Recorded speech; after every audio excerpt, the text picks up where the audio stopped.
Assalamualaikum warahmatullahi wabarakatuh. Jumpa lagi dengan belajar bareng. Udah lama banget nih belajar bareng gak bikin video. Kali ini lebih spesial.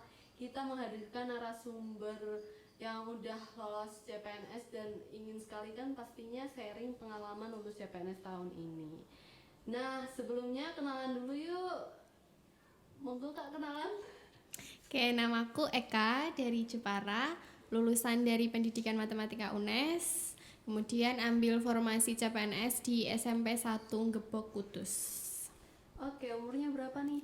Umurnya 24 tahun. Wah, masih muda sekali tapi udah lolos PNS ya nggak sih? Udah kayak punya apa? punya apa, Beb? Punya kepastian Kepastian hidup. kepastian hidup. Mm-mm. Nah, oke, jadi ini sedikit perkenalan dari Kak Eka. Kita lanjut ke sesi sharingnya ya. Jadi gimana nih bisa lolos CPNS tahun 2020?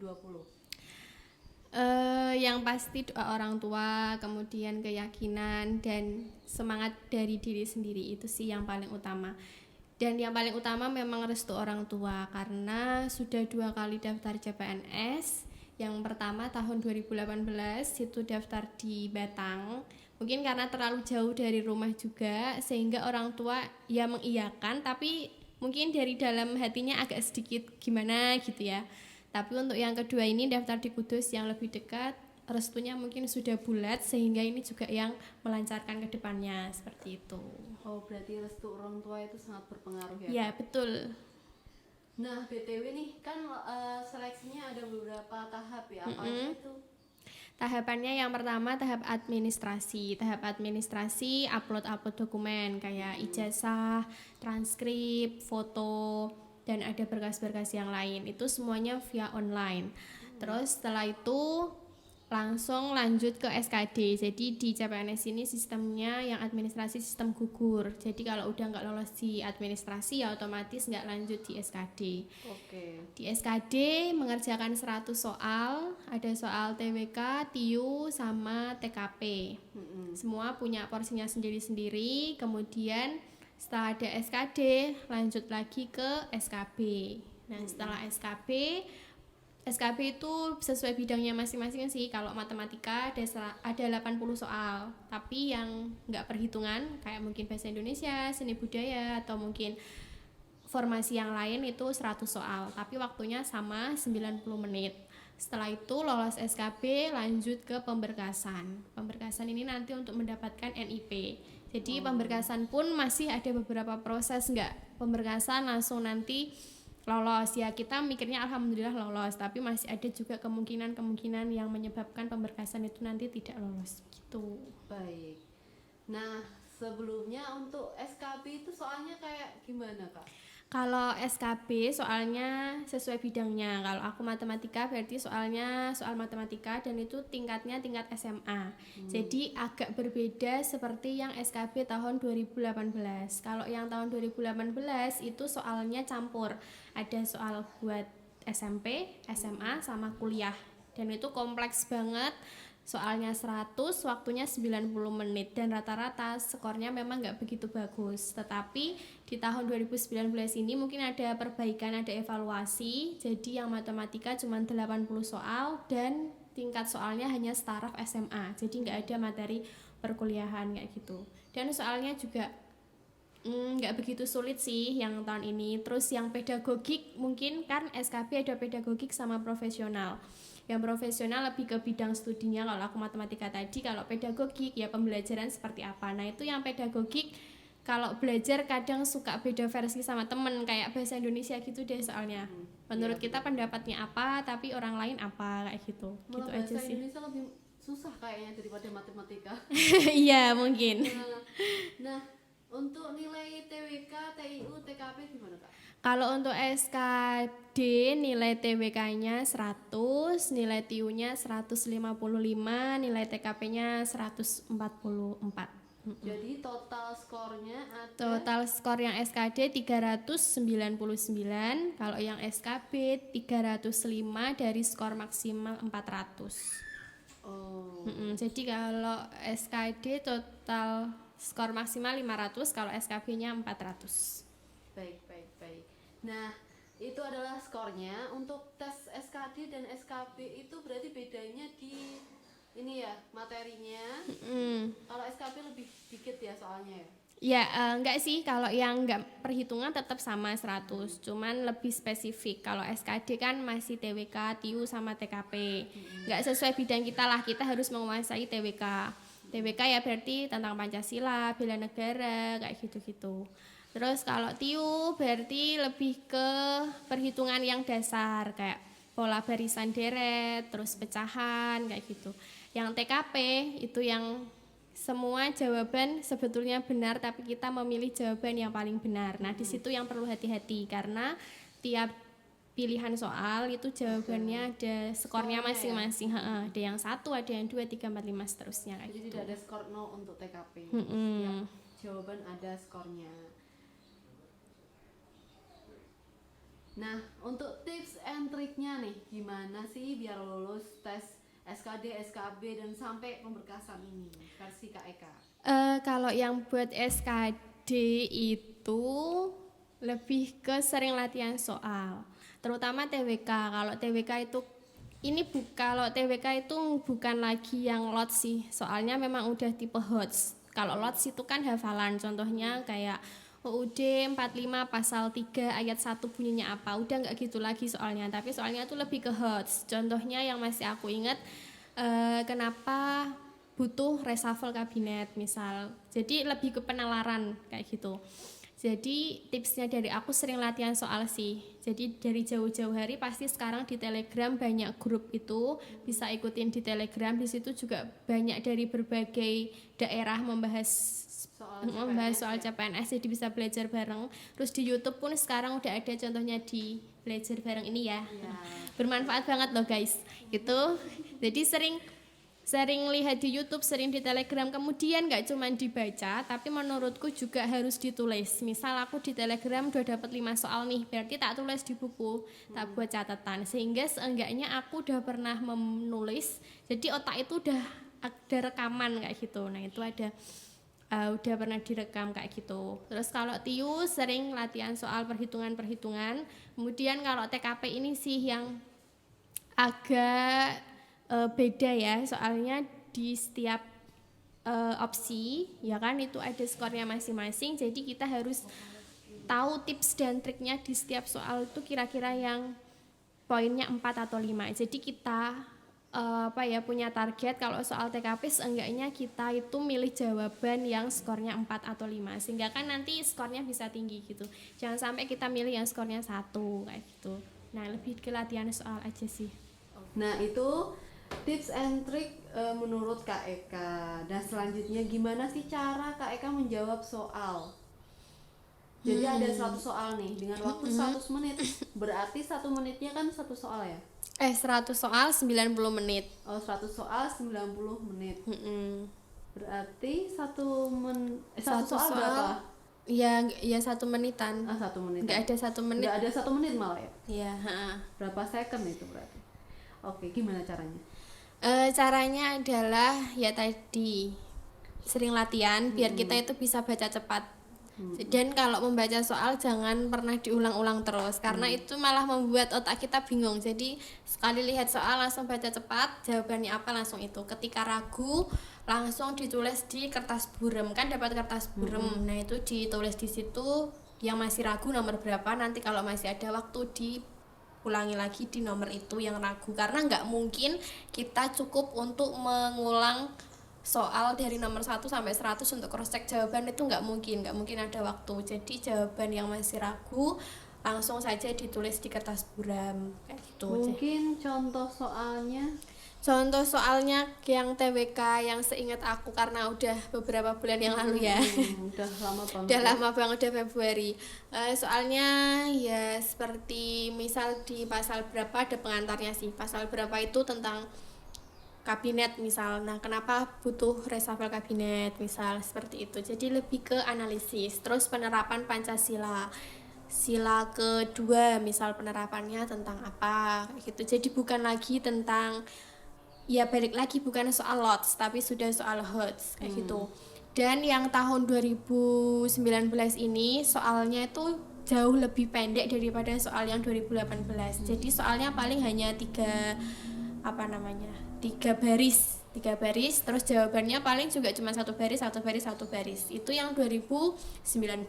Kalau yang 2018 soalnya panjang, jawabannya juga panjang. Nah, jadi nggak tahu nanti di seleksi yang akan datang itu bagaimana tipe soalnya. Jadi sarannya aku tetap itu tadi, harus bisa membaca cepat gitu. Terus fokus, kalau mengerjakan soal itu benar-benar fokus, jangan bayangin kemana-mana, karena yaitu untuk membaca cepat terus kita nangkep langsung klik jawaban tanpa berpikir panjang. Karena kalau di satu soal itu sudah panjang sekali, berarti yang lainnya nanti bakal kerepotan kayak gitu. Bakal habis ya waktunya. Bakal habis. Terus kalau orang-orang itu banyak versi kan, jadi urutannya di SKD itu otomatis soal pertama sampai berapa TWK, dilanjutkan TIU, dilanjutkan TKP. Nah, ada beberapa versi orang yang mengatakan kerjakan TKP dulu, kerjakan TIU dulu, kerjakan TWK dulu. Kalau itu sih menurutku kembali ke masing-masing, yang lebih tahu kurangnya di mana, lebihnya di mana. Kalau aku, karena aku dari basicnya matematika, jadi aku kerjakan dulu yang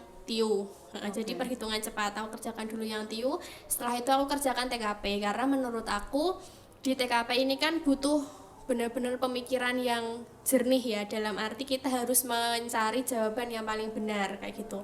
Setelah itu baru ke TWK, tapi itu pun nggak harus jadi patokan sih, kembali lagi ke masing-masing, mau lompat-lompat pun nggak masalah. Oh begitu, berarti tinggal ke masing-masing aja gimana enaknya, nggak usah ikut-ikutan orang, tapi tipsnya juga boleh nih buat dicontoh ya. Nah kan kalau apalagi soal matematika biasanya kita udah pusing sama rumusnya kan. Terus jadi gimana nih biar enggak pusing, apakah ada caranya biar kerjainnya gampang apa? Kalau SKD sih sebetulnya nggak banyak rumus ya, itu paling perhitungan dasar aja, perkalian, penjumlahan, pecahan kayak gitu. Nah ya tapi balik lagi, yang namanya matematika kalau nggak sering belajar itu juga itu sih. Contohnya pecahan itu cuman penjumlahan, pengurangan kayak gitu. Tapi kalau yang bukan basicnya matematika dan nggak pernah mengerjakan soal itu, pasti itu udah bingung. Padahal kalau menurut kita yang orang matematika itu mah gampang kayak gitu ya. Jadi jangan pernah menggampangkan lah istilahnya. Ada soal apa dikerjakan, jangan langsung oh ini gampang, enggak, kita tetap harus latihan kayak gitu. Terus kalau yang SKB matematika pasti kan di situ banyak rumus ya, ada materi kemarin, ada trigonometri, ada dimensi 3 dan banyak sekali. Itu ya balik lagi ke latihan soal kayak gitu. Oh begitu. Ada yang lain Kak, mungkin soalnya kayak gimana sih, maksudnya yang TIU yang susah? Biasanya kan kepandangan orang-orang kan TIU itu susah ya. Ya karena ini sih paket soalnya kan banyak, jadi kayak bejo-bejoan kita dapatnya yang mana. Kalau sebelumnya kan pasti ada FR kayak gitu ya. FR itu gimana sih? FR itu membantu banget dan soalnya memang 11-12. Kalaupun ada soal yang nggak sama kayak FR, berarti kita nggak dapat paket soal yang itu. Kalau kita dapat FR, kok aku di FR belajar ini ternyata hari-harinya dapat soal yang lain, berarti kan itu kita dapat versi soal yang lain, karena kan paket soal yang dibuat dari tim backend-nya juga banyak kayak gitu. Jadi FR dari manapun tuh silahkan kalian rekap, silahkan kalian tulis, karena dari aku sendiri tuh punya buku khusus tentang TWK. Jadi soal TWK dari aku belajar sendiri, merangkum dari awal ini ya, kan belum ada FR, jadi kita rangkum. Misalnya sejarah aku benar-benar merangkum catatan kecilnya, jadi satu buku itu. Terus ada TIU, aku coba cari-cari soal kayak gitu. Jadi di satu buku itu fokus TWK, fokus TIU, dan fokus TKP. Nanti SKP juga ada satu buku lagi. Jadi kita belajarnya juga lebih enak kayak gitu. Karena menurutku dengan belajar sambil menulis ya, intinya nggak cuman di Telegram ada kuis terus kita kerjain, oh benar udah dilupakan, enggak, tapi tetap harus ada memorinya. Caranya dengan cara menulis di satu buku. Itu sih kalau yang aku pakai kemarin, dan itu membantu. Seperti merangkum ya Kak? Seperti merangkum. Itu versi KE kan? Nah kalau pengalaman CPNS-nya sendiri nih gimana, suka dukanya? Pengalamannya apa ya, kalau mungkin bagi yang sudah bekerja itu pasti mikirnya aduh gimana ya, udah bekerja pasti ada tugas-tugas dari pekerjaan juga. Terus kita juga harus kapan nih waktu belajarnya, apalagi yang sudah berkeluarga pasti bingung ya cara ngaturnya. Nggak usah dipaksain sih, tubuh kita tahu kok kapan tubuh kita istirahat, dan tubuh kita juga tahu kapan harus belajar kayak gitu. Nah aku tak bagi dulu, jadi satu hari misal mau TWK ya fokus TWK, cukup kok 1-2 jam aja tiap harinya tuh menurutku udah cukup. Nanti besoknya TIU, besoknya lagi TKP kayak gitu. Jadi di satu hari tuh fokus mau belajar apa, dan nggak usah lama-lama belajarnya, misal bangun jam 3 pagi sambil nunggu subuh terus belajar baca-baca, itu memori kan lebih enak daripada lebih fresh daripada pulang kerja udah suntuk dipaksain belajar, itu malah otaknya kasihan kayak Bener gitu. juga itu. Gitu. Terus gimana nih dukungan orang terdekat gimana? Dukungan orang terdekat tuh sangat support banget ya. Jadi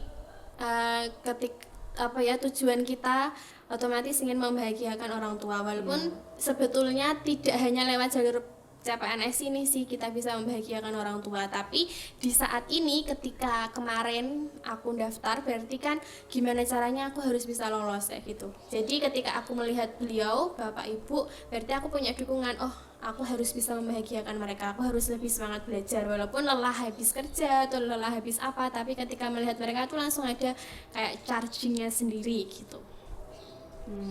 Pernah nggak cari tahu tentang info CPNS ke orang-orang atau teman-teman yang udah lulus gitu? Pasti sharing sama temen itu pasti perlu. Jadi walaupun ya bisa jadi teman yang kita ajak sharing itu sebetulnya kompetitor kita kan, bisa jadi ya. Tapi ya nggak apa-apa, itu namanya juga kompetisi gitu. Jadi harus tetap sharing sama temen, pasti ada teman terdekat yang juga sedang berjuang bareng kayak kita. Nah itu lebih sharing aja sih ke temen kayak gitu. Jadi kita nggak stuck belajar sendiri, karena kalau stuck belajar sendiri tuh kadang pusing, nggak tahu gitu. Tapi kalau udah sama temen ada diskusi kayak gitu, jadi lebih enak sih. Dan jangan dibuat kayak sepaneng gitu ya, kalau aku harus belajar pagi sampai sore demi CPNS, nggak juga sih. Itu nggak, menurutku nggak efektif karena otak kita juga butuh istirahat gitu. Jadi ya sambil berjalannya waktu belajar apa disambi kayak gitu. Contohnya ketika aku sedang di sekolah ada jam istirahat, aku buka-buka akun Instagram. Biasanya kan ada ya yang kayak menyajikan soal pembahasan, nah gitu. Atau buka YouTube bentar kayak gitu disambi-sambi, nanti lama-lama juga kebiasa daripada nambah ilmu. Jadi tambah nyolong start itu intinya. Nyolong start daripada nanti masih lama tapi tiba-tiba bentar, nanti kita pusing mengejar materi. Betul. Persiapan itu sangat penting. Iya.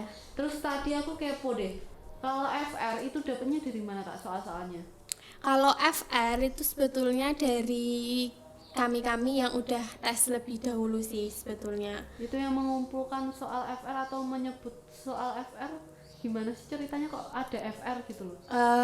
Mungkin itu sebetulnya misal ada si A udah tes, terus si A itu mungkin merangkum di suatu kertas apa di mana, nulis pertanyaannya apa, ngomong ke satu orang, nanti ke orang lain, akhirnya kan banyak yang tahu. Mungkin lebih ke gitu sih kalau FR. Dan ada sebetulnya kemarin ada perdebatan sih tentang FR itu, kayak kasihan yang tes dulu kan nggak dapat FR ya kalau tes yang duluan ya, terus yang akhir dapat FR. Enggak juga sih, nggak menentu, karena nyatanya banyak juga yang tesnya di akhir dia udah dapat banyak FR tapi skornya juga nggak begitu bagus gitu ya. Berarti kembali lagi rezekinya juga. Iya, kembali lagi juga usahanya, nggak menggantungkan ke FR juga. Nah, sepertinya udah lama nih kita ngobrolnya. Semoga bermanfaat ini ya buat kalian, dan terima kasih buat Kak Eka yang sudah mau sharing pengalamannya untuk kita semua. Semoga lolos di tahap pemberkasan. Amin. Ya, Kak. Nanti next kita bikin video pemberkasan ya Kak. Siap. Oke, thank you for watching. Wassalamualaikum warahmatullahi wabarakatuh. Waalaikumsalam warahmatullahi wabarakatuh.